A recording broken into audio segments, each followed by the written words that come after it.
నేటి ఆధునిక జీవితంలో మనిషికి డబ్బు ఉన్నవారికి ఉంది, లేని వారికి లేదు. హోదా గౌరవం ఉన్నవారికి ఉంది, లేని వారికి లేదు. కానీ శాంతి అనేది ఏ ఒక్క మనిషికి లేదు అనేది పచ్చి నిజం. దీనికి కారణం అంతులేని ఒత్తిడి, ఇతరులతో పోల్చుకోవడం, భవిష్యత్ గురించి భయం, ఆర్థిక సమస్యలు, చిన్న విషయాలకే కుంగిపోవడం, ఇంకా మరెన్నో.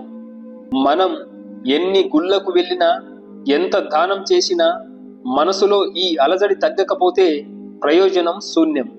అందుకే శ్రీకృష్ణ భగవానుడు నువ్వు యోగివికా అని అర్జునుడితో చెబుతాడు. యోగి అంటే ఎవరు? యోగి అంటే అడవులకు వెళ్ళేవాడు కాదు.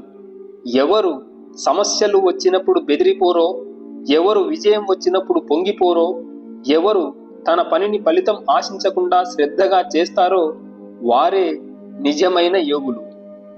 ఎప్పుడైతే మనం నాకు ఇది దక్కాలి అని పని చేస్తామో అప్పుడే భయం మొదలవుతుంది.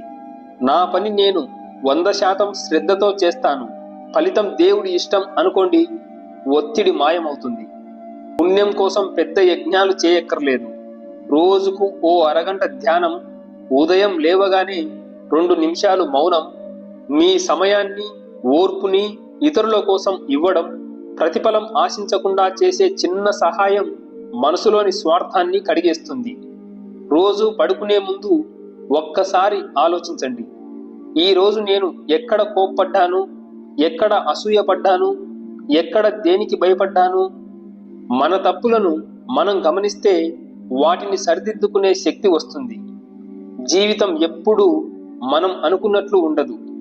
జరిగేదేదో మంచికే అని స్వీకరించే మనస్తత్వమే యోగి లక్షణం. ఎక్కడైతే భయం ఉండదో, ఎక్కడైతే ఆందోళన ఉండదో, ఎక్కడైతే మనస్సు స్వచ్ఛంగా, నిశ్చలంగా, ఆనందంగా ఉంటుందో అది స్వర్గం మాత్రమే కాదు, అంతకు మించిన స్థానం. వేదాలు చదివిన పండితుడి కంటే, యజ్ఞాలు చేసిన సోమయాజి కంటే మనస్సుని గెలిచిన సామాన్యుడే దేవుడికి దగ్గరవుతాడు.